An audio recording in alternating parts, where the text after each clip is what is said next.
दोस्तों बिहार में BPSC primary teacher का जो एग्जाम हुआ था ना 24 अगस्त को बिहार में प्राइमरी टीचर के फाइनल सिलेक्शन के लिए, उसके दोस्तों आज की इस वीडियो में हम क्वेश्चन पेपर देखने वाले हैं, ठीक ना। और आज की इस वीडियो में हम देखेंगे कि बीपीएससी प्राइमरी टीचर के जो फाइनल सिलेक्शन के लिए एग्जाम हुआ था 24 अगस्त को जनरल स्टडी का और लैंग्वेज का, तो जनरल स्टडी में दोस्तों कैसे क्वेश्चन पूछे गए थे, जैसे आपको मैं बता देता हूँ एक बार। और इस वीडियो में आपको ऑल सब्जेक्टिव क्वेश्चन दिखाऊंगा।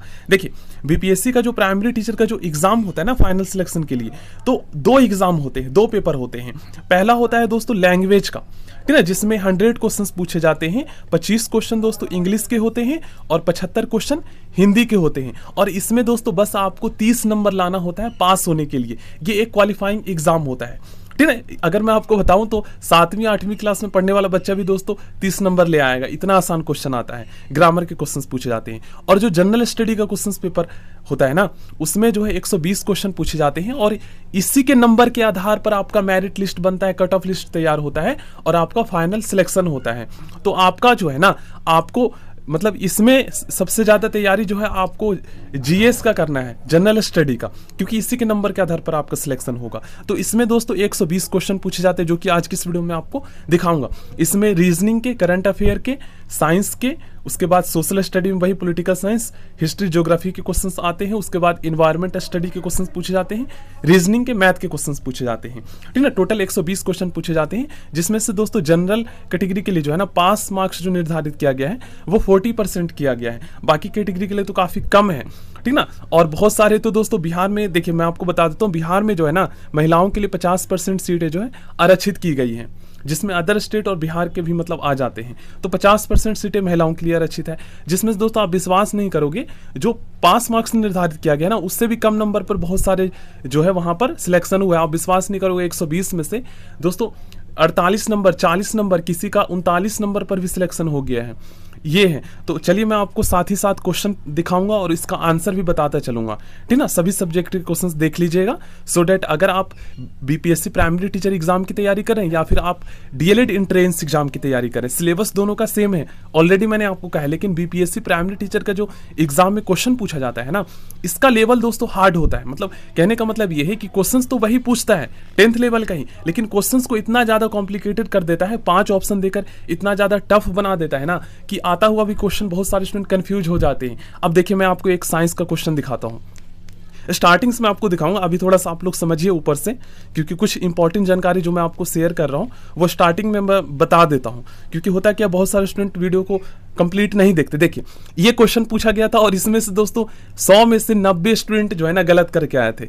देखिए क्वेश्चन को कितना कॉम्प्लिकेटेड बनाया गया, 10वीं क्लास का क्वेश्चन है। विद्युत विभव विभवांतर को मापने के लिए किस उपकरण का उपयोग किया जाता है। अब दोस्तों देखिए विद्युत विभव को हम इंग्लिश में क्या कहते हैं, विद्युत विभव को हम इंग्लिश में दोस्तों पोटेंशियल डिफरेंस कहते हैं। और इसको मापने के लिए जो है ना एक ही उपकरण होता है, जिसको हम हिंदी में दोस्तों क्या कहते हैं, वोल्ट मीटर कहते हैं, और इंग्लिश में पोटेंशियोमीटर कहते हैं। अब यहाँ पर ऑप्शन को ही इंग्लिश में बना दिया गया है, तो स्टूडेंट जो हिंदी में पढ़ेंगे और जिनको इंग्लिश में नहीं पता है तो वो तो एक ही लगा कर आएंगे। तो इसका सही आंसर जो होगा ना उपयुक्त में से एक से अधिक होगा। तो वही क्वेश्चन है, देख लीजिए, ये देख लीजिए इसका सही आंसर क्या होगा। प्रिज्म से गुजरने पर सबसे अधिक अपवर्तित होने वाला रंगीन प्रकाश कौन सा है, बैगनी सबसे ज्यादा अपवर्तित हो जाता है और सबसे कम रेड होता है, ठीक है। देखिए आसान क्वेश्चन पूछा गया, तो सबका आंसर बताऊंगा और नेक्स्ट वीडियो में इसके क्वेश्चंस मैं सॉल्व भी करवाऊंगा। तो मैथ के जो है ना 16 क्वेश्चन पूछे जाते हैं, रीजनिंग के 16 क्वेश्चन पूछे जाते हैं। उसके बाद दोस्तों लगभग 56 क्वेश्चन जो है ना वो जनरल स्टडी के पूछे जाते हैं, मतलब कि इसमें जो है आपके मिक्स होते हैं, ज्योग्राफी, हिस्ट्री और पॉलिटिकल साइंस, जिसमें बिहार का, भारत का और विश्व का होता है, ठीक ना। अब मैं आपको जो है इनका आंसर साथ में बताता हूँ और जल्दी से सबके क्वेश्चंस देखते चलते हैं। देखिए नेक्स्ट वीडियो में मैं इन सभी क्वेश्चंस को सॉल्व भी करवाऊंगा। देखिए फर्स्ट क्वेश्चन में जो पूछा गया इसका सही आंसर क्या होगा, तो इसका जो सही आंसर होगा दोस्तों ये होगा ऑप्शन डी।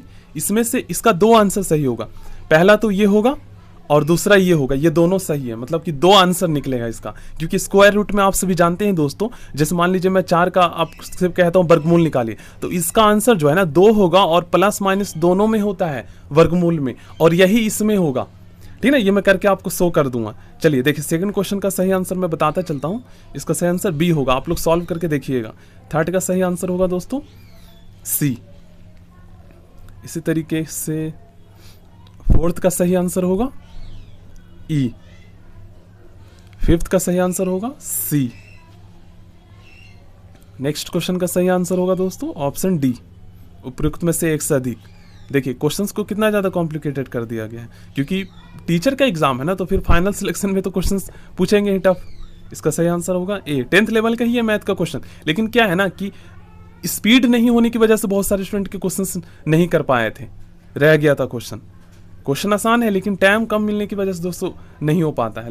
120 क्वेश्चन पूछे जाते हैं और लगभग 100 मिनट का टाइम दिया जाता है, तो फिर कैसे हो पाएगा? जिनका स्पीड सही रहेगा वही कर पाएगा। मैं क्वेश्चंस आसान ही थे। इसका सही आंसर होगा सी। नेक्स्ट क्वेश्चन का सही आंसर होगा डी। आप डीएलएड एंट्रेंस एग्जाम की तैयारी कर रहे हैं ना, तो देखिए मैं आपको बता देता हूँ बुक बीपीएससी प्राइमरी टीचर का किरण पब्लिकेशन का जो बुक आया था ना इस एग्जाम की तैयारी के लिए, अगर आप उस बुक से दोस्तों बिहार डीएलएड एंट्रेंस एग्जाम की तैयारी करते हैं तो लिख लो, आपका दोस्तों 100% जो है ना सिलेक्शन होगा ही होगा बिहार डीएलएड एंट्रेंस एग्जाम के गवर्नमेंट डाइट कॉलेज में। लिख लो, 120 क्वेश्चन पूछे जाते हैं बिहार डीएलएड के एंट्रेंस एग्जाम में, आपके 90 तो आराम से आ जाएगा और 90 नंबर पर आपका सिलेक्शन पक्का है 100%। देखिए 12 का सही आंसर होगा ऑप्शन बी, 13 का सही आंसर होगा बी। मैं तो आपके लिए बताया हूं दोस्तों, आप बाकी आपके ऊपर डिपेंड करता है, जो मुझे लगा बेस्ट वो मैंने आपको बता दिया, बाकी मानना या ना मानना आपके ऊपर है। 15 का होगा सी। 16 का सही आंसर होगा दोस्तों ई। अब देखिए साइंस का question option D. Next question, चुंबकीय क्षेत्र कौन सा राशि है? देखिए ये आपके डीएलएड के एंट्रेंस एग्जाम में भी ऐसे ही क्वेश्चन पूछे गए थे। अदिश और सदिश राशि के बारे में आप लोग पढ़ लीजिएगा, मैंने करवाया भी है। सदिश राशि है, ठीक है ना। ये एक व्यक्ति पृथ्वी पर अधिक भार किस स्थिति में धकेल सकता है? तो इसका सही आंसर होगा दोस्तों खड़े होने की स्थिति में। नेक्स्ट क्वेश्चन करते हैं 20 का क्वेश्चन सही आंसर होगा बी, बैगनी। नेक्स्ट क्वेश्चन 21 का सही आंसर होगा दोस्तों बी। 22 का सही आंसर होगा बी, क्योंकि रक्त का पीएच मान जो होता है ना ये 7.4 से ज़्यादा होता है, ठीक ना, ऐसे कुछ होता है 7.4 के आसपास। और मैंने आपको बताया था दोस्तों कि जिस भी सॉल्यूशन या फिर कह सकते लिक्विड का पीएच मान 7 से अधिक होता है वो क्षारीय होता है, और 7 से कम होता है वो अम्लीय होता है। एक सामान्य नेत्र की नाभिक दूरी होती है। देखिए कितना आसान है ये क्वेश्चंस। इसका सही आंसर होगा सी, ठीक है ना। चलिए नेक्स्ट क्वेश्चन करते हैं। नेक्स्ट क्वेश्चन का सही आंसर होगा 24 का होगा दोस्तों बी, विरंजक चूर्ण। 25 का सही आंसर होगा अनुवांशिकता ही होगा शायद, हाँ ऑप्शन बी होगा। चलिए नेक्स्ट क्वेश्चन करते हैं। नेक्स्ट क्वेश्चन का सही आंसर होगा दोस्तों बी, क्योंकि एमीटर जो है ना विद्युत धारा को मापने के लिए एमीटर का यूज करते हैं जो कि श्रेणी क्रम में जुड़ता है, और वोल्ट मीटर विभवांतर को मापने के लिए यूज करते हैं जो कि समानांतर क्रम में जुड़ता है, ठीक है ना। 27 का सही आंसर होगा ए। चलिए जल्दी जल्दी मैं आपको आंसर बताता चलूँगा, ये इसका तो आंसर सबको पता है, बी होगा। 29 का सही आंसर होगा दोस्तों सी। 30 का सही आंसर होगा डी। नेक्स्ट क्वेश्चन देखिए, इसका सही आंसर होगा बी। क्वेश्चन नंबर 32 का सही आंसर होगा ए। 33 का सही आंसर होगा बी। 34 का सही आंसर होगा ए। 35 का सही आंसर होगा बी। 36 का सही आंसर होगा दोस्तों बी। 37 का सही आंसर होगा दोस्तों सी। 38 का सही आंसर होगा ए। वीडियो ज़्यादा लेंथी हो जाएगा ना, इसलिए मैं पढ़ नहीं रहा हूँ। क्वेश्चन नंबर 39 का सही आंसर होगा सी, क्योंकि बिहार से रिलेटेड भी क्वेश्चंस पूछे जाते हैं ना, बिहार के जीके से, तो इसलिए मैंने कहा है कि बीपीएससी का बुक ले लोगे, उसमें रीजनिंग वही मैथ इंग्लिश हिंदी भी मिल जाएगा। 2 बुक आती है, लैंग्वेज वाला भी ले लीजिएगा, सभी हो जाएगा तैयारी। 40 का सही आंसर होगा, सॉरी डी होगा 40 का, ठीक ना। 41 का सही आंसर होगा ए। 42 का सही आंसर होगा दोस्तों ए। 43 का सही आंसर होगा दोस्तों सी। 44 का सही आंसर होगा दोस्तों बी। चलिए आगे देखते हैं। 45 का सही आंसर होगा ए। 46 का सही आंसर होगा बी। 47 का सही आंसर देखते हैं ई होगा, उपयुक्त में से कोई नहीं। 48 का सही आंसर होगा दोस्तों सी। 48 हो गया। उसके बाद 49 का सही आंसर होगा, ये मैं आंसर की में से देख के आपको बता रहा हूँ, ठीक है ना, इसका सी होगा 49 का। 50 का डी होगा। 51 का सही आंसर होगा दोस्तों डी। तो इसलिए मैंने कहा है दोस्तों कि आप जो है ना अभी से तैयारी में लग जाइए, क्योंकि जो आप पढ़ रहे हैं डीएलएड एंट्रेंस एग्जाम में सेम सिलेबस है और वही आपका आएगा। तो आपका मान लो डीएलएड एंट्रेंस एग्जाम आप मान लो बीपीएससी प्राइमरी टीचर का जो है ना बेसिक लेवल पढ़ रहे हो, ठीक है ना, वही एडवांस आपका बनकर जो है फाइनल सिलेक्शन में आएगा। तो आप एक बार माइंडसेट बना लो कि अब मुझे बनना टीचर है, तो भाई तैयारी अभी से लग जाना है। ज़्यादा 2 साल आपको मेहनत करना है। सीटेट का पेपर 1 फर्स्ट ईयर में क्लियर कर लो, उसके बाद आपका 2 साल, हर 2 साल 3 साल में वैकेंसी अब आएगी, ठीक ना। ऐसा नहीं है कि 5 साल में ही आएगा, आपका 2 साल में क्लियर हो जाएगा। हो सकता है तीसरा साल में वैकेंसी आ जाए, तो आपका तैयारी रहेगा तो हो जाएगा क्लियर। ऑप्शन ए सही होगा 55 का। 56 का सही आंसर होगा सी। 57 का सही आंसर होगा ए, ठीक ना। 58 का सी होगा। 59 का देखते हैं, 59 का ए होगा। 60 का सही आंसर होगा डी। 61 का सही आंसर होगा दोस्तों सी। 62 का सही आंसर होगा ई। 63 का सी होगा, ठीक है ना। 64 का सही आंसर होगा ए। 65 का सही आंसर होगा दोस्तों डी। 66 का सही आंसर होगा दोस्तों सी। 67 का सही आंसर होगा बी। थोड़ा जीएस का जो क्वेश्चन पूछा गया ना सोशल स्टडी का थोड़ा टफ था, बी होगा इसका सही आंसर। थोड़ा ये समझ से ऐसा लग रहा था बाहर है, देख लीजिए आप लोग, मतलब ग्रेजुएशन लेवल का क्वेश्चन था ये। साइंस का तो सही था क्वेश्चन। 70 का सही आंसर होगा ए।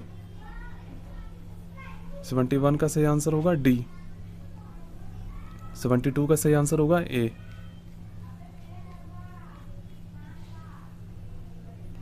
73 का सही आंसर होगा, 73 का सही आंसर होगा बी, ठीक है। 74 का सही आंसर होगा दोस्तों डी। 75 का सही आंसर होगा दोस्तों ए। देख थोड़ा सा टफ है ये क्वेश्चन, तो इतना टफ डीएलएड के एंट्रेंस एग्जाम में नहीं पूछा जाता है सोशल स्टडी का, ठीक ना। आसानी क्वेश्चन पूछा जाता है क्योंकि एंट्रेंस एग्जाम में 10th लेवल का क्वेश्चन पूछा जाता है और इसमें थोड़ा ग्रेजुएशन लेवल और इंटर लेवल का भी पूछा जाता है, लेकिन साइंस का वही 10th लेवल का ही था। 77 का सही आंसर होगा ए। चलिए 78 का देखते हैं, यहाँ से शायद इन्वायरमेंट स्टडी स्टार्ट होता है। 78 का सी होगा। मैंने इसलिए आपको क्वेश्चंस पेपर दिखा दिया ना, जो स्टूडेंट डीएलएड एंट्रेंस एग्जाम की तैयारी कर रहे हैं वो अभी से तैयारी में लग जाए और उन्हें पता चल जाए कि कैसे क्वेश्चंस पूछे जाते हैं, ठीक है, ताकि वो अच्छे से तैयारी कर पाए। और बुक मैंने आपको वही बताया है, आपके फायदे के लिए मैंने बताया दोस्तों, उससे मुझे कोई पैसा नहीं मिल रहा है। इसका सही आंसर होगा ऑप्शन बी। और अगर आप पढ़ लेंगे और आपका सिलेक्शन हो जाएगा ना गवर्नमेंट कॉलेज में, तो आप खुद ही बोलेंगे कि सर आपने कितनी बार बोला था, हमारे लिए बोला था, आपने सही बोला था। इस क्वेश्चन नंबर 84 का सही आंसर होगा ए, ठीक है ना। इसका ए कर लीजिएगा। चलिए 85 का सही आंसर होगा दोस्तों डी। 86 का सही आंसर देखते हैं, ए होगा इसका सही आंसर 86 का, और 87 का होगा डी, ठीक है ना। 88 का सही आंसर देखते हैं, 88 का सही आंसर होगा सी, ठीक ना। आंसर की में से ही देखकर मैं बता रहा हूँ, क्योंकि इतना मुझे याद थोड़ी ना रह सकता, क्योंकि क्वेश्चंस मैं पढ़ नहीं रहा हूँ दोस्तों, तो कैसे बता सकता हूँ।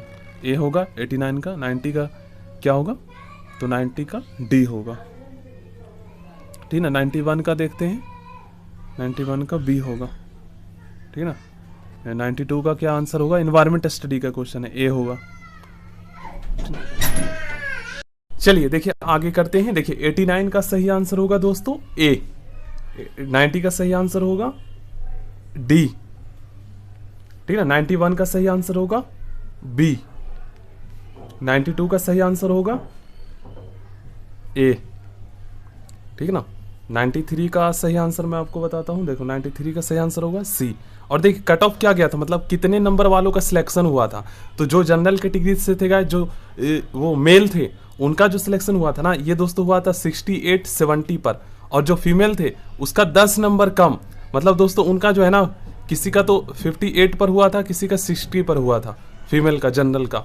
और एक ईबीसी होता है ना, और एक बीसी कैटेगरी होता है ओबीसी में। तो ईबीसी का बीसी से कम जाता है, तो इनका तो लगभग गाइस गया था 52 या 53 के आसपास गया था, और 55 के आसपास बीसी कैटेगरी का गया था। ठीक है ना। क्वेश्चन नंबर 95 का सही आंसर होगा बी। मैं आपको बताऊंगा कैसे तैयारी करना है। 96 का सही आंसर होगा डी। ठीक है ना। चलिए अब कुछ क्वेश्चन और रह गए हैं, देख लेते हैं। 97 का सही आंसर होगा दोस्तों बी। 98 का सही आंसर होगा दोस्तों ए। ठीक है ना। 99 का सही आंसर होगा डी। ठीक है ना।